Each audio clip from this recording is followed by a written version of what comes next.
Friend, कशा आहात तुम्ही? आय होप सगळे ठीकच असताना तर माझ्या कुकिंग चॅनलमध्ये मी तुमचं मनापासून स्वागत करते. आणि हो फ्रेंड्स, रिक्वेस्ट आहे की ही जी रेसिपी आहे ना, स्किप न करता असाच पुढे कंटिन्यू पाहत राहा.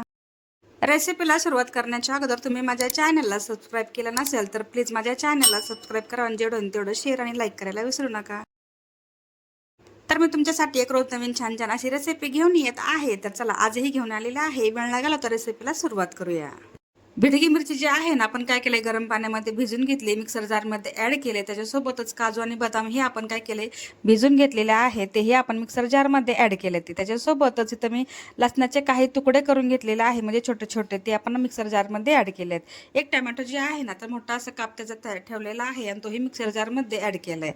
आपण बेरिस्ता आधीच बनवून घेतला होता आणि तुम्ही पाहत असाल की थोडंसं जिरे ॲड केले. त्याच्यासोबतच दोन दोन लवंग घेतलेला आहे आणि 2 इलायची घेतलेली आहे. तर एक वाटीत आपण दही ॲड केली. आता त्याला काय करायचंय, छानपैकी एक पेस्ट तयार करून घ्यायची आहे. तर छान पद्धतीने इथं ना आपण पेस्ट तयार करून घेतली आहे. तर तुम्ही पाहत असाल की मऊसूत अशी पेस्ट तयार झाली आहे.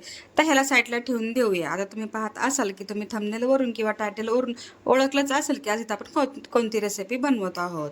तर आमच्याकडे ना नदी आहे, तर खूप ना ताजे ताजे असे मासे मिळतात. तर त्यासाठी मला चला तुमची छानपैकी एक रेसिपी शेअर करावा. तिथे तुम्ही पाहत असाल की आपण काय केलं, ह्याच्यामध्ये ना थोडंसं चवीपुरतं मीठ ॲड केलं, थोडंसं लाल तिखट आणि हळद. ह्याला काय करायचं, अर्धा तासासाठी मॅरिनेट करून ठेवायचे, जेणेकरून ह्याला ना खूप छान असे टेस्ट येईल. जर तुम्हाला इथं लिंबू ॲड करायचा असेल तर तुम्ही तेही करू शकता, कारण लिंबाने ना खरंच खूप छान टेस्ट येते. पण माझ्या लक्षात नाही आलं, नंतर लक्षात आलं व्हिडिओ एडिटिंग करताना. तर तुम्ही नक्कीच थोडंसं ना लिंबाचा रस ॲड करा, खरंच खूप छान बनते. तर चला, आता पुढची रेसिपी तुम्हाला मी दाखवते. तर ह्या कढईमध्ये ना मस्तपैकी जेवढी आपल्याला भाजीला तेल लागेल तेवढंच इथं मी घेतलेलं आहे. 1 टेबलस्पून इतकं इथं मी घेतलेलं आहे जिरा. जिरा छानपैकी तडतड होईपर्यंत तेलामध्ये परतून घेतलाय. आता एक वाटी इथं ना कांदा घ्यायचा आहे. तुम्ही पाहू शकता कांदा कशा प्रकारे इथं मी चॉप करून घेतलाय. आता कांदा जे आहे ना, तर लाईट गोल्डन होईपर्यंत तेलामध्ये परतून घ्यायचे.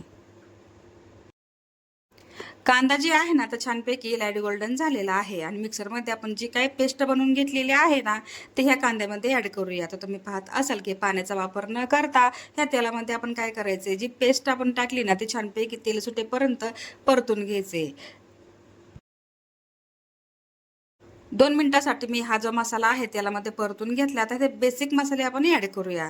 आता बेसिक मसाला तुम्हाला सांगते. 1 टेबलस्पून इतकं इथं मी घेतलेला आहे चिकन मसाला, 1 टेबलस्पून इथं मी घेतलेला आहे मटण मसाला, त्याच्यासोबत इथं मी घेतलेला आहे 1 टेबलस्पून इतकं तरी पावडर, म्हणजे काश्मीरी लाल तिखा, आणि थोडीशी मी काय केले, ह्याच्यामध्ये ना होममेड ही मसाला ॲड केलेला आहे. तर तुम्ही पाहत असाल की आपण काय करूया, आपण ना आधीच्या व्हिडिओमध्ये तुम्ही पाहिलं असेल की ना, आपण इथं लसणाची पेस्ट घेतली, आल्याची पेस्ट घेतलेली नाही आहे. तर मी काय केले, नंतर ही ॲड केली आहे आणि तुम्ही पाहत असाल की आता हे मसाल्याला ना पूर्ण तेल सुटेपर्यंत परतून घ्यायचे. 2 मिनिटासाठी आपण छानपैकी मसाला परतून घेतला. त्याला काय करूया, चवीपुरतं मीठ ॲड करून घेऊया. आता पुन्हा काय करायचंय, मसाला ना छानपैकी परतून घ्यायचा, जेणेकरून मीठ जे आहे ते छानपैकी मसाल्याला लागेल. आणि हो, लगेचच पाणी ॲड करायचं किंवा मासे ॲड करायचं नाही. 2 मिनिटासाठी ह्याला ना झाकण लावून ठेवून द्यायचे, जेणेकरून ह्याचा जी मसाल्याचा कच्चापण वगैरे आहे ना, सगळं काय निघून जाईल. आणि हो, तेल सुटेपर्यंत आपल्याला मसाला छानपैकी परतून घ्यायचा, तरच आपली रेसिपी किंवा किंवा कोणतीही भाजी छान बनेल. तर तुम्ही पाहत असाल की तेल थोडं थोडं सुटायला सुरुवात झाली आहे आणि आपला मसाला कशा प्रकारे साईडला निघायला सुरुवात झाला आहे, म्हणजे एक गोळा तयार व्हायला सुरुवात झाला आहे. तर आपण ह्याचं काय करायचं माहिती आहे का, थोडंसं जे आपण मसाल्यामध्ये जो मसाला काही राहिला आहे ना, त्याच्यामध्ये थोडंसं पाणी ॲड करूया. जे तुम्हाला ग्रेव्ही कशा पद्धतीची पाहिजे तशा पद्धतीत तुम्ही काय करायचं, पाणी ॲड करायचे. तर तुम्ही इथं पाहत असाल की आपण काय केलं, थोडंसं पाणी ॲड केलं आणि ह्याच्यामध्ये आता जो काही मसाला आहे ना, पाण्यामध्ये मिक्स करून घेतलेला आहे. तुम्ही पाहत असाल की ग्रेव्ही जी आहे ना, छानपैकी उकळी आलेली आहे आणि आता काय करायचं, ह्याच्यामध्ये ना जे आपण मासे मॅरिनेट करून ठेवले होते ना, ते एक एक करून ह्या ग्रेव्हीमध्ये ॲड करायचे. तर हो, लगेच पलटी करायचा नाही. 2 मिनिटासाठी झाकण लावून ठेवून द्यायचे आणि 2 मिनिटाच्या नंतर तुम्ही पाहत असाल की आपल्या ग्रेव्हीला ना खूप छानपैकी तरी यायला सुरुवात झाली आहे आणि आपल्या माशाची एक साईड तर शिजले गेली. त्याला काय करायचे, हळूवार हाताने पलटी करून घ्यायचे.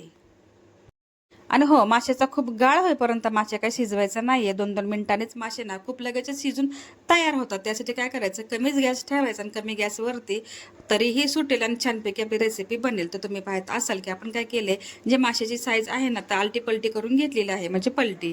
आणि जेणेकरून आता काय की खालची साईड शिजल्या गेली तर आता वरचीही शिजेल.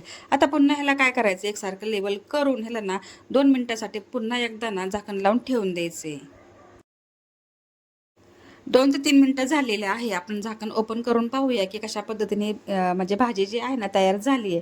तर तुम्ही इथं पाहत असाल, की आपली जी भाजी आहे ना खूप छानपैकी त्याला तरी सुटली, ग्रेव्ही छान झाली आहे आणि हॉटेलसारखी जर टेस्ट तुम्हाला पाहिजे असेल, तर ही रेसिपी नक्कीच फॉलो करा.